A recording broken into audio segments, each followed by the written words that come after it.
Hey everyone, welcome to the Flute Talk podcast. I'm Nick, And I'm Amélie. and we're just going to take care of a few things first. Be sure to check out our new merch store at designbyhumans.com slash shop slash the flute channel. And also, if you're looking in for a new flute or piccolo, be sure to consider using the Flute Center of New York at flutesforsale.com. Use the code TFC at checkout, which gives you special perks like free shipping, 10-day trial, an 18th month warranty on new flutes, and you get to try up to 3 instruments upon checkout to see how that goes. So our code is TFC. Yeah, the letter TFC. That's it. And we have nice shirts, but that's on the. That's on the merch store. This is on the merch store. Is it Flute O'clock? Is my sweater? It's a sweater, and then and I have a little T-shirt here. it says this is what a flutist looks like right here, and then we also have other shirts and mugs as well. Flute channel and Yeah, we have shirts and mugs. And stickers as well. We also have decal stickers. If you check out our Instagram, you'll see those stickers there. And you can get those all at designbyhumans.com. Just look for the Flute channel. And just check our link in the description box on the side. So yeah, this is our year in review. We're gonna do some questions first from previous videos. And the first question is, I just started vibrato. I still have trouble finding it. I still have trouble with it. Do you tongue at the first note, and can I take a really quick breath if I can't hold out any longer? What do I have to do to hold my breath out long enough? Is it all the same? Yeah. Okay. And there's no period, so I can read it again. So maybe the vibrato thing is not linked to the question, because vibrato and tonguing, it's vibrato is part of the blowing part, and the blowing the air part is its own thing, and the tongue would be linked with the fingers, tongue and fingers together, but then blowing the air is just a, that constant thing that you don't relate to tonguing and the fingers. They're not communicating those two things. They're separate. You know what I mean? Right. So what I understand is she has trouble. Let me move up a bit. Sorry. Here? Yeah. Okay. Yeah, because you're tiny. She has trouble tonguing. Oh yeah, I guess so. But I think and with the air. Yeah. You just started out, and I'm having trouble with it. Do you tongue at the first note when you make a vibrato? And then she says, and can I take a really quick breath if I can't hold out any longer? I guess it's on any long notes. Okay. So I usually tongue when I start any note, except if it's slurred and it's not the first note. But if it's the first note, I'll tongue it. No matter if I do vibrato or no vibrato on that note, I'll tongue it. There are little exceptions. Like a few days ago, I did La Danse de la Chèvre by Honegger. And I did a just practicing with Amélie segment. And because I wanted the first note to sound like as if it had always been there, I didn't want to tongue it. I just wanted to make it come to our attention, So I didn't tongue there, but 99% of the time I tongue the first note, except if it's slurred and then I don't breathe there. If you have trouble with blowing air long enough, it might be that you're losing a lot of air. Maybe you blow too long. It might be because you're not breathing in enough air. You can check our video about breathing. We have a video about breathing that's pretty good. There's also an exercise that I started doing recently. It's called cardiac coherence. You can check on YouTube. There are many videos. You breathe in 5 seconds and you breathe out 5 seconds for 5 minutes. It's good for your heart and your emotions. It's to calm you down and stuff like that. But I noticed that I was able to blow in my flute even longer since I started doing that. So that can help you with, because it's breathing in 5 seconds. You have to breathe. You have to breathe, yeah. So maybe you don't breathe enough, and by doing that, you might realize, oh, that's what breathing is like. Maybe try that and ask another question or tell us how it works. Yeah, tell us how it works. Yeah, definitely tell us in the future video or in another comment section for sure. Okay, we'll go into the chat because there's a lot of questions. Oh my. I have the Yamaha, like, this is Rachel Johnson. I think she bought a shirt last week. That's really Oh, awesome, that's I so cool. think.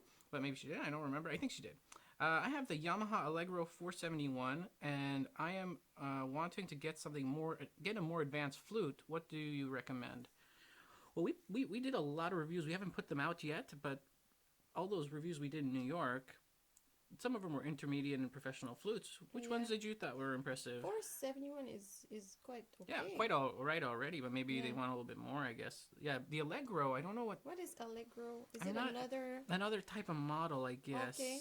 but I'm not entirely sure. But There are a lot of yeah, good flutes. yeah, there's a lot. Azumi 3 is really good, and We Azumi like 2. the Those are Sonari, I nice. remember. Yeah, the Some, Palo Sonari is good yeah. too. And Yamaha has a lot Yamahas of are good all models. good too. Yeah, the 500 series, 600 series, 700 series. Somebody messaged us on Facebook yesterday and wanted to get information about the Yamaha 777 and 778 and buy it. And I said, oh, go to the flute center. They wanted to know the price because they really like that flute, but they wanted to compare prices everywhere. And it was for it was for a university student about to graduate, I think, get a newer flute. So there's so many different types. I would encourage to try as many as you can. I know if you're in particular places like, especially if you're in the United States, you can contact flutesforsale.com and they can send you 3 flutes at a time. And no obligation, right? You can try them and then bring them back, and then you can try another 3 until you find the one that's for you. If you can't make it all the way to New York, Yeah. so that's definitely a You thing can to check for try. used flute as well. There are Yeah, there are some sometimes there. you can Yeah, get a good deal and if they're in good shape and everything. absolutely. I even saw on their website, which was really interesting. I saw a Louis Lot for $4,000. But that's You know, something that's special. super special, and I but I mean, like recommend that for someone who just no, wants but to I go mean, from absolutely, a Yamaha. but like a Yamaha 777 is $6,000. Yeah, You but know a what I mean? Louis Lot is an old flute with different. It's I know, completely different. absolutely. You know? No, but it's just they have used flutes from all types of different places. Yeah, I but they mean, probably have. They have so many. It's the largest library. Yeah. I'm just saying, it's Maybe interesting that when you look on person the has website. one an antiquity, you know. But Oh, yeah, if you're a there's a lot of collector, flutes. yeah, it's amazing. Well, I'm just saying there's a lot of what my point was. There's a lot of There's a lot of different interesting things there, things, which is pretty awesome. Okay. Also, people in the comments, if you can recommend some in the comment section for her, that would be great. How do you play? How do you play high A on the flute? The fingering, you mean? I guess so. There's no other way to Okay. produce it, I guess. So do your normal A and remove your index finger, and then add the other index finger. Say that again. So you do your A from second octave. Then your left hand, you remove the index finger, and for your right hand, you put down the index finger. Okay, cool. And then that's high A, and then There you go. Yeah. Hopefully that helps. We're making a flute chart for people to buy on Designed by Humans. It should be out very soon. A flute fingering chart, so you guys can have one in your room wherever you're practicing. And it's practical to have that. And then what else? And then we'll go back to another question from the other section, from back to the comments. I'm learning to play the flute for more than a year, and I love it. What is the best point? What is the best, I guess the best time to start double tonguing and triple tonguing? Wait, what's the beginning of the question? That she loves playing the flute and she's been More playing for than a year. Blah, blah, blah. Yeah, Okay. she's been playing for more than a year, and she loves it. Yeah. Well, I think you can start double tonguing whenever you whenever feel you like want. it. Yeah. Yeah. There's no. They can use double. It's just really kind of a technique and special effect, and makes it easier playing for some things. Yeah. And some pieces of music require it. Yeah, if you want to tongue faster. Yeah. We have a video about double and triple tonguing. You should check it out. Totally. And you did it recently, I think. Yep. Yeah, it's not very difficult. You should learn it because you're gonna want to play some pieces with 16th notes, and you might have to double tongue in those. So yeah, I would say check our video and start doing it. There's also a video about simple tonguing that might be interesting because you want to have a good simple tonguing also before you. But all those things can grow together. You don't have to have good. You don't have to be a pro at something before you start something else, because they can all improve Yeah, together. You totally. know, in school, do they wait until you can read and write perfectly before they teach you math? No, you know, you learn all those things and you improve. Yeah. Yeah. So. Yeah, you can start anytime, I think. Yeah. It's true. Next question into the comments, I think. What is the highest note? Another high note. What is the highest note a standard flute can hit? I think we talked about that in the other one, but in short, it's F and G. Like, I know people can't play a G, but it's like special fingerings, and you have to have a special type of, a longer type of flute. You have to have a B foot, I think, in order to do it. You can't do it on a standard. But I know F is fourth pretty high. octave, but I usually stop at D because I had a D sharp, and I had an E once, and that's it. D and E. we don't see that very often. No, high D is really, really, really high. We usually stop at C. Yeah. Even B most of the time. I know a lot of people who practice their scales and all their things up to D. I think it's interesting. You can do up to C, and you won't miss out too much on your technique. Because a lot of composers haven't written for that, and not a lot of music is being played with that. So, yeah. Somebody says, saying goodbye to 2017 with the best flute guys, Hiel Estrada. That's very nice of you to say. Thanks. Thank you. What do you think about the Trevor James concert model, Martin Cussy? Well, we haven't tried the concert model, but we've tried the 10X. We tried a beginner flute. Yeah, the 10XC. With the and we tried another one too. I liked it. Yeah. And did we try another one? Yeah, we tried another Trevor James. We're going to put that out soon. That we tried in New York and reviewed. But it's a very, very good company. Yeah. I'm very surprised with them. They're always constantly getting better. They're really good. I would say try a couple of them. That would be my advice. Try 3 of the same model, because you never know.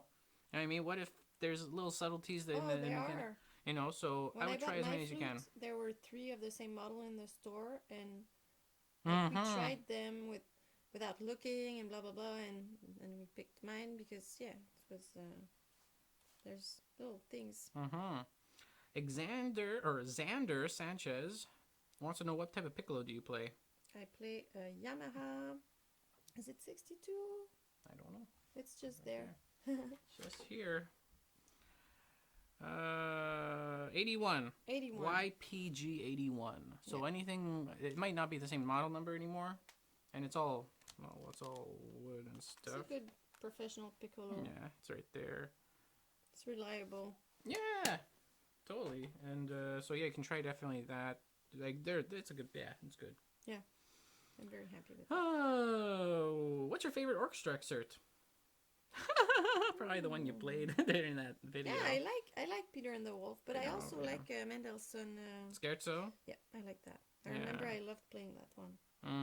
I like Leonore and I didn't Carmen, like Carmen and all that stuff. There's some Carmen ones, I think. Or no, from Bizet. There's a lot of I think Bizet. it's a long G at the beginning of Leonore. Yeah, I like that. It's like, oh my god, Me like... what am I supposed to do with that? I was always... Nothing, because in context, it doesn't work alone. It's one of the I was weirdest overthinking excerpts. this one, you know? Yeah. Oh, it's the most overthinked excerpt, which you should, you just shouldn't think about it, yeah. Just play it. Yeah. Oh, YM Flute asks us, do you watch other flutists on YouTube? Like other flutists like that have channels, or other flutists that they're just found footage, just people who upload other people's footage. You know what I mean? Like Galway or Pau. Pau doesn't have a channel. Old video. I like watching old videos and stuff of Rampal and or listening, because it's so different. Like I listened a little bit to Rampal the other day, and his vibrato struck me, like how the tastes have changed for vibrato and all those things. There's a fashion to it in a way, you know. There's totally. Yeah. But yeah, there's other channels. I've watched Bevani a couple times. I've watched Nina Perloff, but she doesn't upload as much anymore. And there's a Team Recorder, which is really amazing. It's a recorder, but she's really great and she's super nice. She's from the Netherlands, and if you ever want to learn recorder, gosh, that's the person that's doing something. She's doing really some cool stuff. Yeah, but there are other. But there's so many great. But there's a lot of great like videos as well. Like just rare videos everywhere. Like there's a guy from the Netherlands, no, a guy from Denmark, just recently, 2 months ago.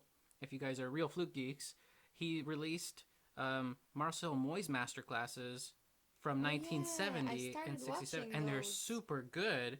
And he's constantly releasing all these because I think he's either the professor or a student of the professor who recorded all those and got all that footage and is now transferring it. It's amazing. And it's amazing. I'll have to link that in the description below. It's really, really good.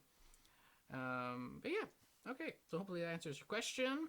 Let's go to a question back from the other place, from our regular comments. If a flute loses its crown, will it still be able to make sound? It says embouchure, but I think he means like, will it make sound? And yes, it will. The crown's You at the mean very top. The top here. Yeah, the top there. Yes, it can. But you can also replace it. You can also replace it. You can also replace the whole entire cork system with no cork and replace it with plastic with washers in And it. that's not very expensive. Super cheap. We're about to release a video about that, and it actually changes the sound considerably. You can change like the plates inside the head joint, and it's a very, very affordable and very, very cheap system, and it pretty much eliminates replacing the cork for the rest of your life because that thing lasts literally forever. So you never have to replace it. You just have to replace maybe the washers, like the rubber gaskets that are around it, which are super easy to replace, and they're from any plumbing department store has them, which is amazing. There's no particular. It's simple. And but you can also just go to a technician and they're gonna Yep. replace it for you. they can and replace it for you, but like in reality, there's a we video also about it that ordered doesn't. those things with color. Yep, and then you can replace. Yeah, like I said, that system. You can replace those crowns with red flowers or different types of shapes. This guy from he has a flute stopper system. I can't remember his name for the life of me, but he has a system. We're about to release a video about it. That he makes. He has over, I think, 100 designs of different types of crowns for different types of styles for different types So of if you flute lost it, geeks. you can Yeah, get just one get with one. the color you like. Yeah, so totally. Color, just- shape, all types of different things, and it's really cool.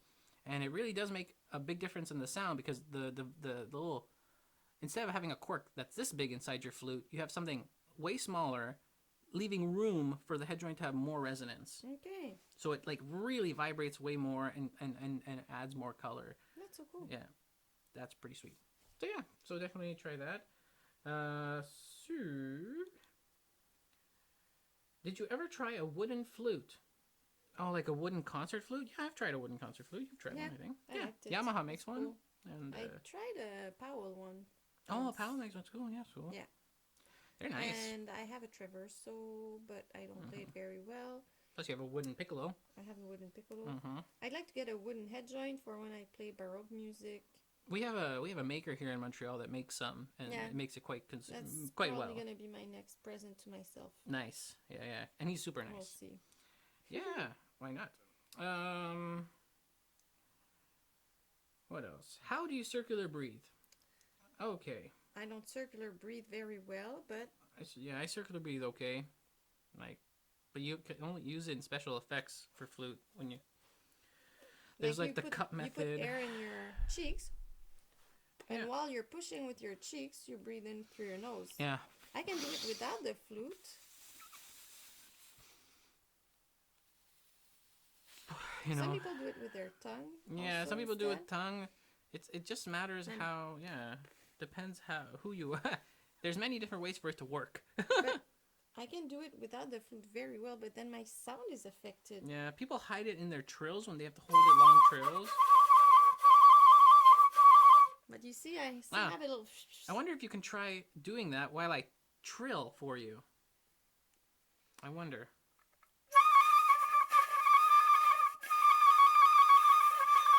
It already sounds better.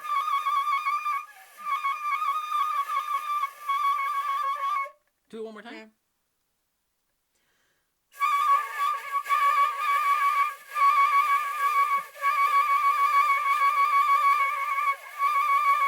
It already sounds better. It already sounds Yeah. better. There's like something. There's so many different factors in circular breathing because it's really like a circus technique. I always thought of it like that. Like, Yeah, I practiced a lot. yeah. And my teacher said it's a bit like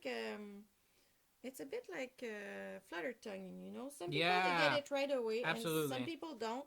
and it has nothing to do with your talent. It's just No. something that you get it or you don't, like Yeah. physically. But it can it's be easy developed or not though. for you. Yeah. It can be But there's developed. many ways to be developed. But for me, it Yeah. was difficult, and I was like, "Am I really spending all that time To do something to that do something that I you may won't never use that even- much?" You know, yeah. so I stopped practicing it, but I might start again. But what I realized is that my problem was with the sound. So maybe I would just practice keeping the right sound while changing my cheeks, Yeah. and then adding the breathing in while I push with my Yeah. cheeks. I think I'm gonna Yeah. practice it that way. Right Yeah. now. Plus, I knew 2 or 3 flutists, very famous flutists that never used it because they could play long notes for over a minute Yeah, I practice. without doing I it. practice blowing in my flute very long, Yeah. and I can blow for a minute. Yeah. So I thought, what is Yeah. better What is for better? me? Yeah. But When is yeah, being it's a used. good thing to know and to have. Some people get it like this. Yeah. Some people do. You can It's very practice true. with a straw in a glass of water, Yep. Straw and with a glass of water. you try to keep the There's also bubbles. the gargling technique too. Yeah. Gargling, I think no, people do. that's for gargling. flutter tongue. That's for flutter tongue. Yeah. Oh yeah. The straw with the bubbles, Oh, with the bubbles, right? and you keep the bubbles in, so you go. And the bubbles always have to be there. It's easier than when you play the flute because with the flute you have nothing in your mouth. Mm-hmm. But it's a good beginning. It's a good start. Yeah, absolutely. It's a very good start. You can try that for sure. The next question is, did you try the Baroque flute? Well, we have you have a I Baroque. just Yeah, said yeah, that we have I own one. Yeah, you own one. Yeah. And I tried it, and yeah, I'm not very good at it because I didn't put enough time in Right, it. right. But it's a fun instrument, and it's It's beautiful. I love it. I think by the moment you get involved in it, then you start learning that repertoire. It starts developing, like Yeah. you would with the flute. Michael Lisi, Happy New Year! Happy New Year! And then next question will be, hi, I'm an 8th grade flute player, and I was wondering, what is the best way to get better with your sound quality? Like how to get better sound quality. It's easy. It's not easy to answer if I don't see you play because I don't know if it's blowing or if you don't have the right angle with your flute. I would say first, the most obvious thing that most flutists do is they cover the embouchure hole too much, especially in the beginning. So try to turn it out. Make sure you don't cover it with your upper lip either. And then blow constantly, like support the air. Yeah. For beginners like that level, I think it's probably what would be the most efficient. What do you think? Yeah, well, with that's high school or just elementary, just at the end of elementary school or also high school in some places. So when you're in band, I remember the band teachers always saying, "Put your mouthpiece in your mouth and then roll out." Okay. You know, and I think that's kind of redundant and like it makes more of an airy sound when you do stuff like that because you always overshoot. You're always never going to get it nailed perfectly there. That makes no. No, you have to cover the whole. Yeah. A little bit with your lower lip, like a quarter to a third of the whole. If not, totally. A quarter to a third. Yeah, nothing bigger than that, I don't think. If you uncover too much, it's not better. If you cover too much, it's not better either. It's a balance. So finding that balance, I think, just being able to practicing long notes. Yeah, long notes is the good like it's like the stretching for tone quality, but finding it is really. And what you can do also is choose like your favorite note that you think you sound the best on. Yep, that's a great one. And go from there. Then do all the notes and try to keep the same sound quality, the same way of blowing, the same through each air note. pressure, all those things, all the way down, and then you go again from that same note, your favorite note, and you go all the way up. Yeah, because that's the number one problem. I think. And keep your ear, and sometimes also something that can be useful if you're trying to figure out stuff. Let's say you don't sound good, you're not happy with your sound. Maybe try to exaggerate what you're doing to make it sound even worse. This way that's what I'm doing that makes it sound bad. Now I'm going to do the opposite. Sometimes it's easier to do it in that. in It's that true. direction than in the other one. Yeah, I think that's the number one thing with beginner flutists is, and I even for Forever, even it's for the forever, sound. it's the consistency between each note, Yeah. and it going, so like really, yeah, long tone on your best note, then going down one note, and then going back up to it, then intervals as well, which is like skipping that note you just did and going from like A, say A is your best note, and you go A G, No, A flat. A flat, yeah, A flat, and then go back to A and then go A G. Oh yeah. Skipping intervals, it Yes really and develops no. consistencies Yeah. for. Yes and no, because then if you're doing at sixth, then you add another difficulty that's not really what you're working on. Yeah, I would start wouldn't with all semitones. Yeah, semitones Yeah, and first. then I would do that. Yeah, that's other what I mean. thing. Like mixing the bag, but I mean Yeah. like doing all that first, like going all the way But down. first but then I would go A, yeah, A flat, yeah, of course. A flat, For you, yeah. G, and you keep the sound. And then Mhm. G, you listen Yeah, to your G, and you go F sharp, and then Yeah. And just listening for consistency, no break in the tone. Try to record yourself so you can hear that you really aren't making any. because There's if you no change add in big sounds. intervals to that, Oh, it's you too introduce much, you introduce know? introduce Yeah. new things because there's different Yeah, but one things. thing at a time. One thing at a time. But Yeah. that's like I said, it keeps going forever. But that's the difficulties. Yeah. So hopefully that helps. Like long tones is a good thing. Breathing, finding, like you said, finding where that spot is, that you can have a nice consistent tone and not airy. A lot of eighth graders and high schoolers, it's airy tone. Yeah, but a little bit of air is not a bad thing. It depends on the type of air also, because But most high a schoolers little like bit a lot. of yeah, I know. But what I mean is a little bit of that psh. It can be heard close but not far. Exactly. So also some high schoolers, what they do is they cover a lot, and then they get that little sound that's so. And it doesn't project. But it doesn't project. Yeah, They get it doesn't that, go anywhere. You can be. and you usually hear a little when they do that. Mm-hmm. Yeah. There's no air, but there's absolutely no projection. Yeah. So you But have it could to be at the find back of the hall. Yeah. Like you're 100 meters away. It's just physics. 100 meters away, that sound is decaying. The moment it leaves, it's decaying. So you have to give it enough propulsion so it's and momentum normal to have go a all little the way bit there. of psh, Yeah. You hear it here.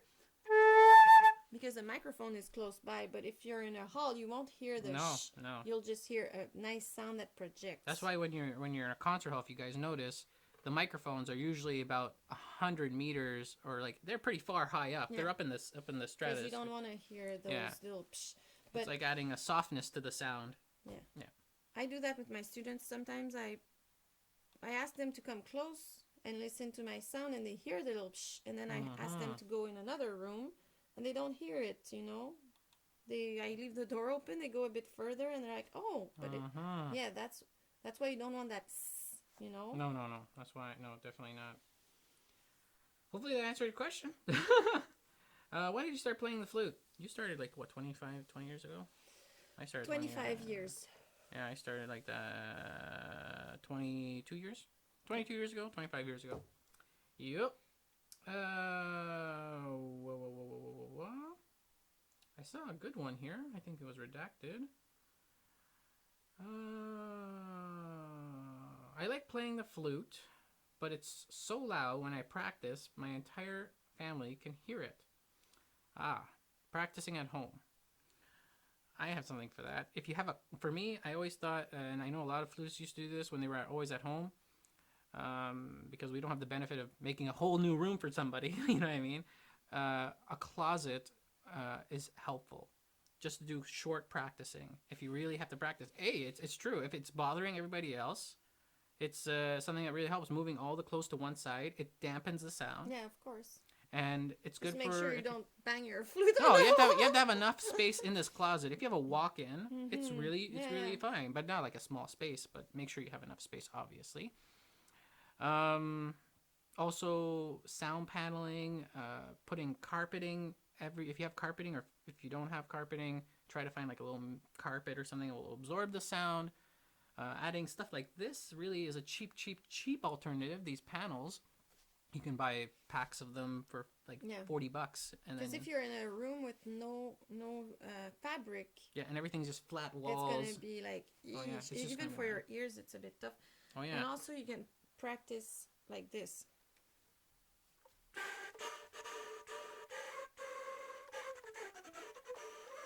yeah, You know, it doesn't practice your sound, but you still blow the air and you do the tonguing and the fingers, so it's better than nothing.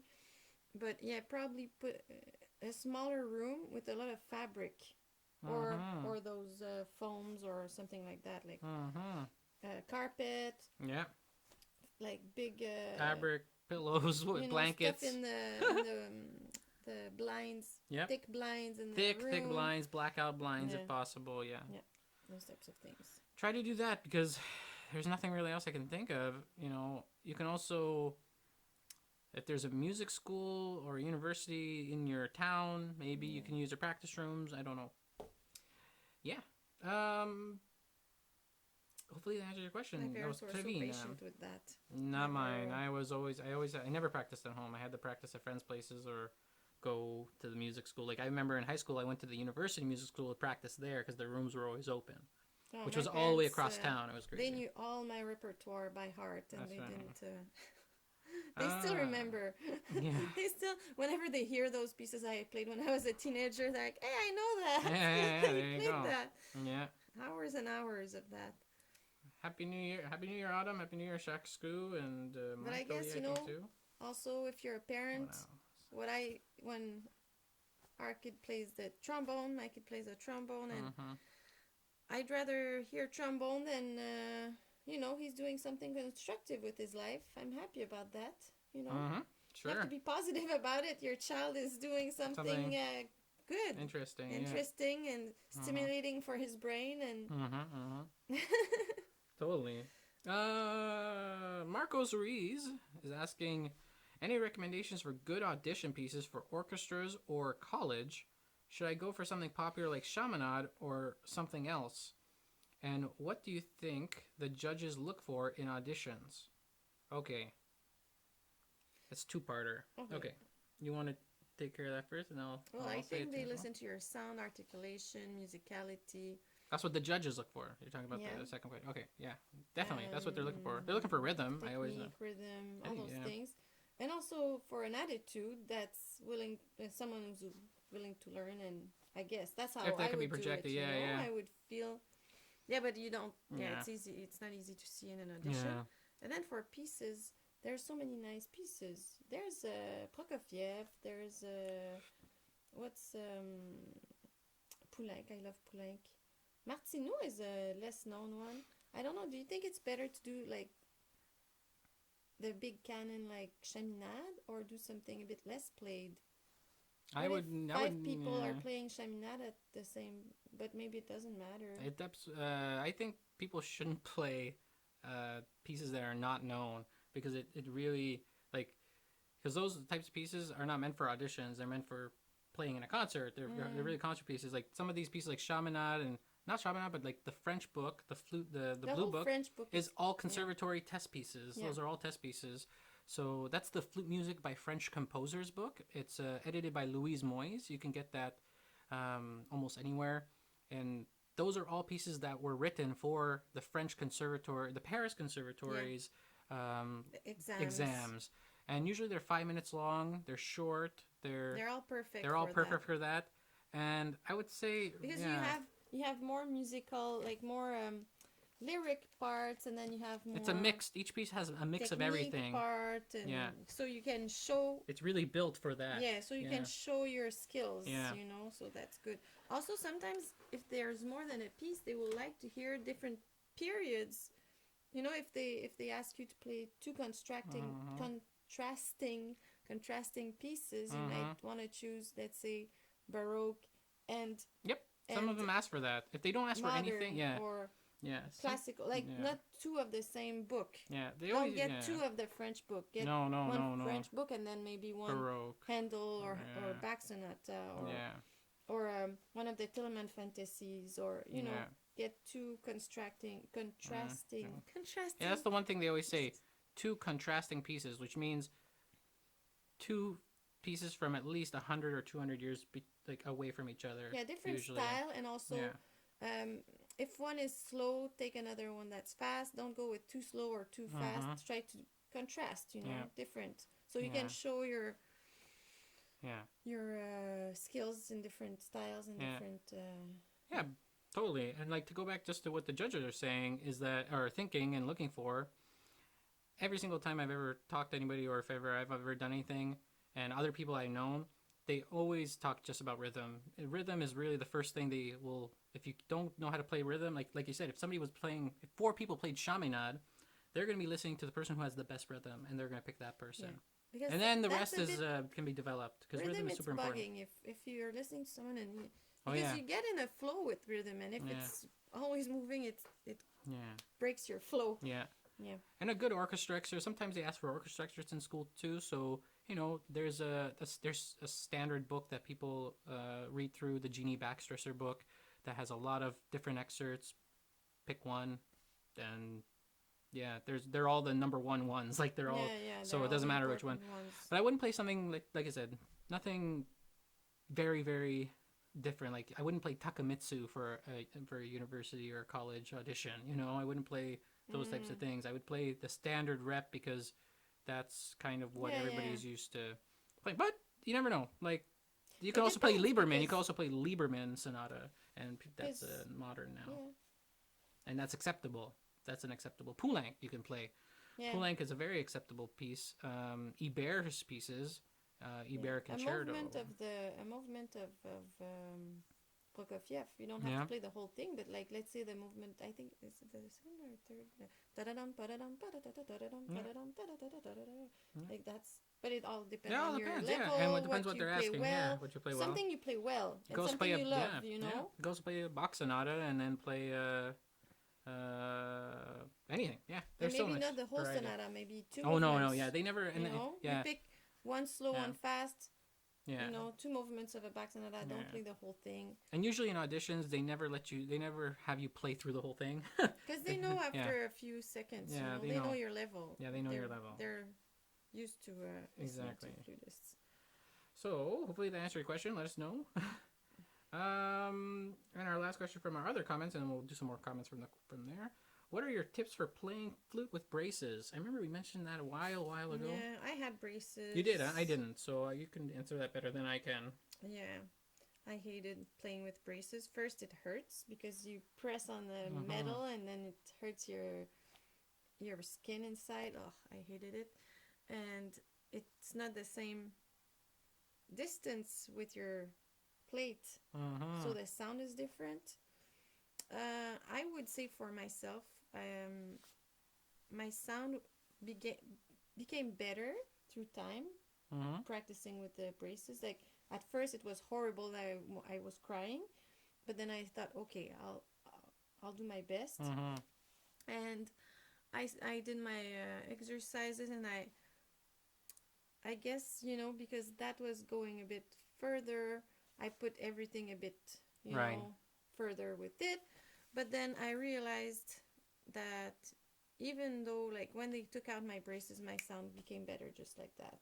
Because it was difficult for me also, because I had to press, and it was painful. Like, Right. I really didn't like that. Mm-hmm. So my experience with braces and flute was not amazing, but I was still able to play. Yeah. And I adapted, but I have to say, when they will remove the braces, it will be way easier to go from braces to no braces than it was to, The other way. Yeah, it was difficult for me to adapt to having them. I was able to adapt, but when they took them off, I adapted in minutes. I still had to adapt back, but it was way easier. Ah. Also because of no pain. Yeah, that's it. So hopefully that answered your question. Jenny Quack says that. And then, No, I'm sorry, it's not very cool. yeah, it's not a answer. cool thing to have, It's those realities, Yeah, but after you have good teeth, it's good for your health to have. Yeah, good oral health is great. Yeah. That's, How can Martin Cussy is saying, how can I relax my lips because when I practice a long time, it hurts. the lips hurt. That's what they're saying. Okay. Yeah. Sometimes, yeah, the lips hurt. Maybe they're using their lips, overusing them because Yeah, their lips you're not aren't. supposed to have pain in your lips. The Or lips is are it not more, working or is it more right. confusing around? Maybe it's the chin, maybe, or the jaw, because there could be jaw pain. Yeah. Sometimes when I don't practice for a while and then I practice again, my cheeks and my throat, they're not used to. It's not open to be used to be open as much, and the air, and so there's a little pain, but it's not like it's not pain. It's just like fatigue. Yeah, it's just fatigue. Okay. If you have pain, it means you're probably pinching your lips or pulling on your lips, or try to be neutral. Just keep your mouth neutral like this, and then bring your flute, and then just keep that neutral and blow in front of you, and look at yourself in the mirror, and try to just do that for 5 minutes a day. Start in the low register because it's easier to be neutral and relaxed in the low register than in the high register, and then try to keep that feeling throughout your practice, but don't become too intense, because it might, sometimes it's tough psychologically if you're just thinking of one thing. And so allow a little 5 minute every day just to keep that neutral and keep your lips relaxed. They need to be, you don't want them to be completely with no tone, like no but you don't want them to be completely with no tone, no like they're not holding themselves, but you don't want them to be stiff. Hopefully that answers the question. That's pretty much what I would say, exactly. Let's see here. Leo Texas, Happy New Year, Happy New Year, Happy New Year to everybody, and Autumn too. Everybody's saying Happy New Year. Janya Deb says that she's playing the Chaminade for her freshman year of high school jury at her art school. Do you have any tips for that piece? Well, we've recorded that. We have a 2-part series about that, a whole lesson of the whole entire thing. I think the first half is like kind of the first 2 pages. You have and like then a the page other and one, a half, page and a half, and then the other page one. and a half. But like, what would you say is your one general tip when you think about that piece? It's a showpiece. Yeah. So be show off a little bit, and big emotions. Yeah. Showing off big different, like the drastic contrast of emotions, because sometimes it goes very, very calm and then very, very exciting, then calm again, then very, very exciting. Not always exciting, but no, and dynamics and the fast passages, practice them slowly and in rhythm and increase slowly. But watch those videos. I think they're helpful. I think they're good. Yeah, I think they're good too, and I think it's something that lacks a little bit on YouTube to find lessons like that. So it's good to listen to something like that, so you can get some tips on that. Make sure you open your notebook if you liked the videos about Chaminade. But comment on those videos too, and that'd be pretty cool. So you let us know if you like them. So there's no more questions in the comments there. But so I wanted to ask, like, what was your favorite thing in the Flute channel, and then your favorite thing outside of the Flute channel but flute oriented of 2017? Well, I really love that we had a little viral video. I love that our video and that our not a little viral video. It was a viral video. Yeah, I like. It's crazy. I really enjoyed that, and I enjoyed that it brought us more subscribers, so we have more people in that community working with us and loving the flute. And other not flute. Oh, well, outside of the Flute channel. Well, I played a concerto with an orchestra. And modern I concerto. did that only 3 times in my life. I don't play concertos every week, so that's cool. I really like that. It's that was a cool experience, I think. And the flute festival and playing with Alexa still. That's a bonus. Like that's like wow. So I'm very lucky to experience those things. Yeah. I would say the same thing. Like the playing an orchestra, like the thing with the flute, like just developing the Flute channel more with you guys and having you guys being part of the community, and like the big boost of more people coming in this past 2-3 months have been really quite good. And traveling to New York twice was really awesome. I love doing that. We went to the Flute Center of New York and met the people who run the flute center there, and it was absolutely amazing to meet them and be able to work with them and continue to work with them. Yeah. And then the viral video was really something that was a big surprise. And then outside, yeah, playing in an orchestra. I wasn't playing the concertos, but I was playing in orchestra, in a contemporary thing, in a contemporary orchestra, and that was really fun to play with a lot of musicians again. Because, like I said, it doesn't happen often because it's how it is. And then, yeah, and like that's pretty much it for me. That's and the flute festival. Organizing the flute festival was great. The Montreal Flute Festival was pretty sweet to organize, and we're already opened registration for this year, and we have people registered already, which is awesome. And it's 3 days long Yeah, this time. year it's 3 days, and it's So a great festival. yeah, it's a great festival. So if you guys are interested in coming and hanging out with us and playing flute, and it's open for everybody. The way we would have liked to have it. Yeah, when we it's were our own type of learning, festival. you Yeah, know? it's our own. Yeah, it's exactly what we always wanted. Because I always felt that in some festivals it lacked things that I wanted, and I was paying them, and I wanted, So this is the result, and this is our 3rd year, and you can definitely check that out at Montreal Flute Festival. Montreal Flute Festival. Yeah, Montreal Flute Festival. So yeah, hopefully that answered all your guys' questions. If you guys have any more questions, let us know in the comment section below if you're not watching this live. And this will be the last one for the year, and we will do another one in 2 weeks, and then we'll have another practicing with Emily, I think, a couple more times this week because you're here a lot, so we're doing a lot of videos. And if you have any requests, let us know in the comment box below. So I'm Nick. And I'm Amélie, and thanks for watching. Yeah, thanks for watching, everybody. See ya. Bye.